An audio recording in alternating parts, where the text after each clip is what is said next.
Hi, it's Jane, and on Healthier You today, we are going to talk about anti-nutrients. Um, some of those things, there's been this thing that's been going around that some of these anti-nutrients can be damaging to you, and there are ways to lessen them, to make it easier, to help eradicate them so that they're not in your foods. So we're going to discuss what they are and some methods to reduce, if not remove them.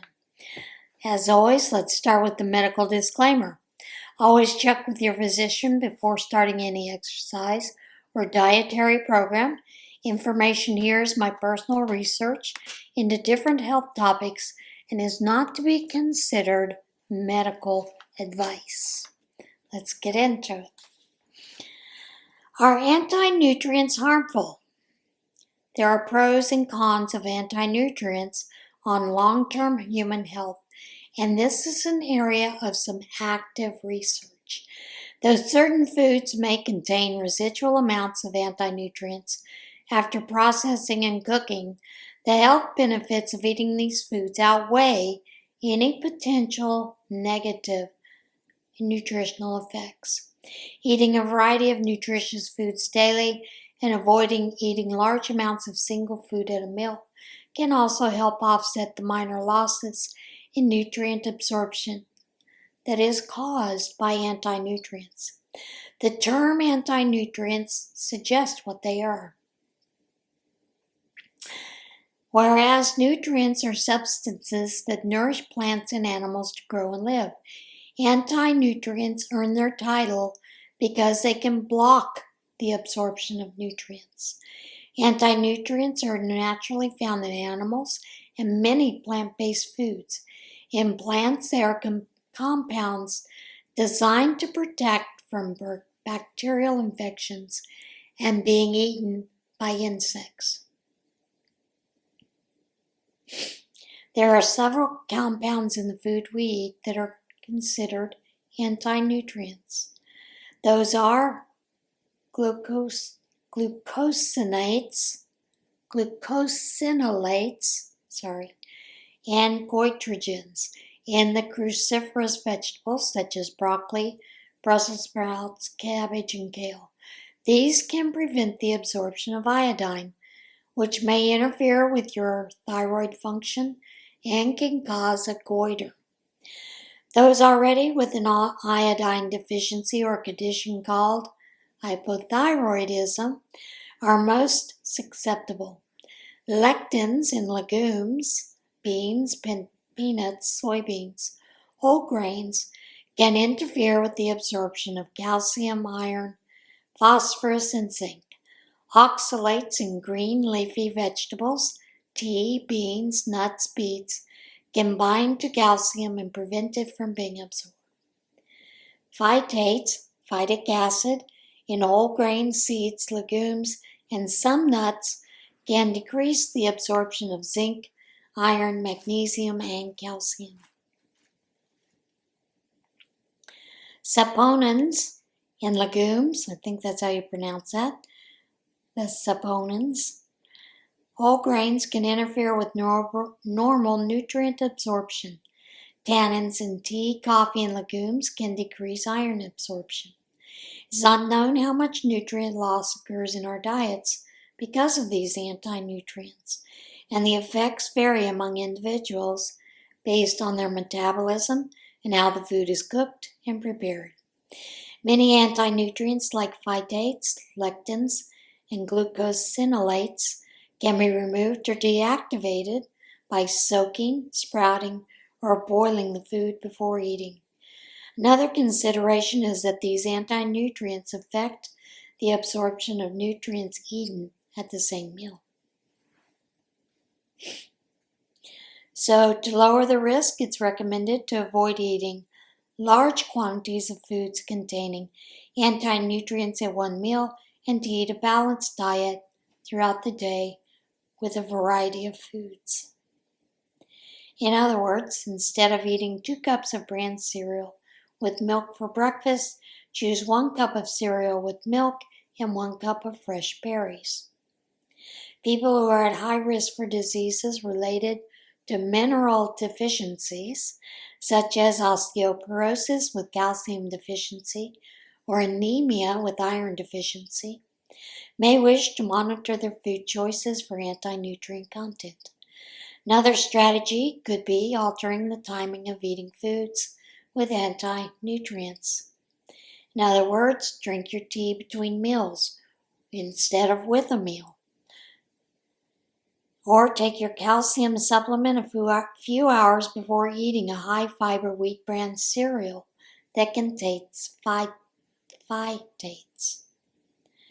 There are some studies on vegetarians who eat diets high in plant foods containing anti-nutrients, and they do not generally show deficiencies in iron, zinc, so the body may be adapting to the presence of the anti-nutrients.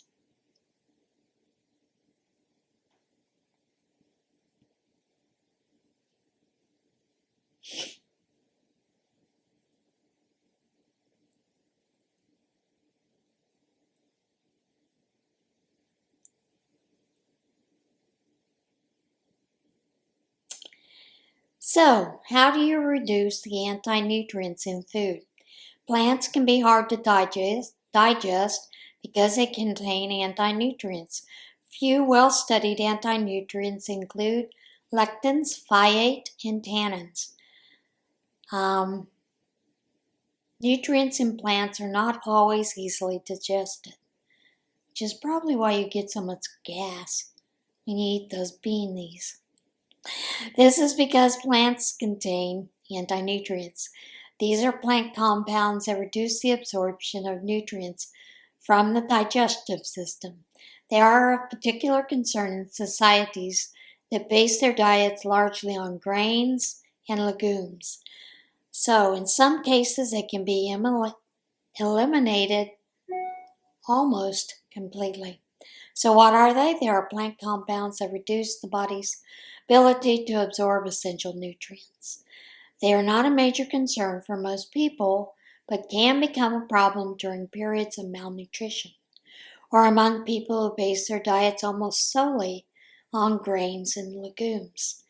However, anti-nutrients are not always bad. Under some circumstances, anti-nutrients like phytate and tannins may have some beneficial health effects as well. The most widely studied anti-nutrients include phytates, phytic acid, mainly found in seeds, grains, and legumes. Phytate reduces the absorption of minerals from a meal. These include iron, zinc, magnesium, and calcium. Tannins, a class of antioxidant polyphenols that may impair the digestion of various nutrients. Lectins, found in all food plants, especially seeds, legumes, and grains. Some lectins may be harmful in high amounts and interfere with the absorption of nutrients. Protease inhibitors, widely distributed among plants, especially in seeds, grains, and legumes. They interfere with protein digestion by inhibiting the digestive enzymes. Calcium oxalate, the primary form of calcium in many vegetables, such as spinach. Calcium bound to oxalate is poorly absorbed.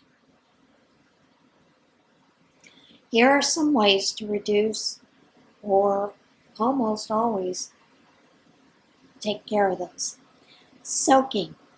Beans and other legumes are often soaked in water overnight to improve their nutritional value. Most of the anti-nutrients in these foods are found in the skin. Since many anti-nutrients are water-soluble, they simply dissolve when the foods are soaked. In legumes, soaking has been found to decrease phytate, protease inhibitors, lectins, tannins, and calcium oxalate. A 12-hour soak reduced the phytate content of peas up to 9%. However, the reduction of anti-nutrients may depend on the type of legume. In kidney beans, soybeans, and faba beans, soaking reduces protease inhibitors only very slightly. Not only is soaking useful for legumes, leafy vegetables can also be soaked to reduce some of their calcium oxalate. Soaking is typically used in combination with other methods such as sprouting, fermenting, and cooking. Sprouting. Sprouting is a period in the life cycle of plants when they start to emerge from the seed. This natural process is also called germination. This process increases the availability of nutrients in seeds, grains, and legumes. Sprouting takes a few days and may be initiated with just a few simple steps. Begin by rinsing the seeds to remove all debris, dirt, and soil. Soak the seeds for 2 to 12 hours in cool water. Soaking seed depends on the type of seed. Rinse them thoroughly in water. Drain as much water as possible and place the seeds in a sprouting vessel, also called a sprouter. Make sure to place it out of direct sunlight. Repeat rinsing and draining 2 to 4 times. This should be done regularly, or once every 8 to 12 hours. During sprouting, changes take place within the seed that lead to the degradation of anti-nutrients such as phytate and protease inhibitors.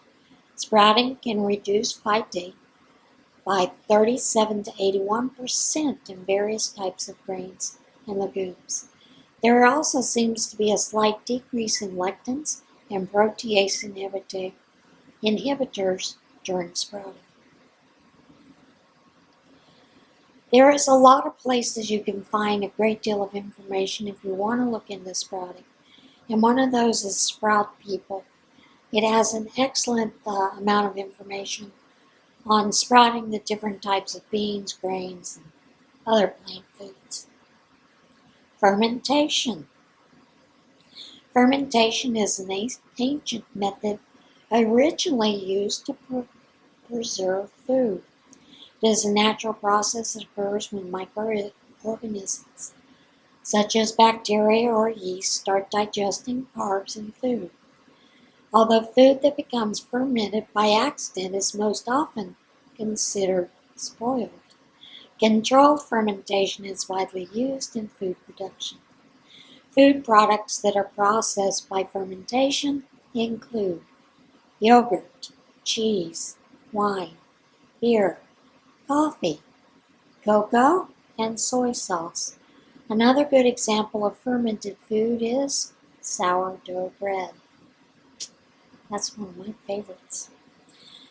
Making of a sourdough effectively degrades anti-nutrients in the grains, leading to increased availability of nutrients.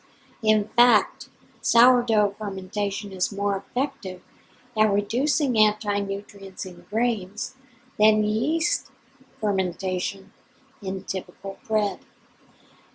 In various grains and legumes, fermentation effectively degrades phytate and lectins. For example, fermenting pre-soaked brown beans for 48 hours caused an 88% reduction in phytate. Boiling.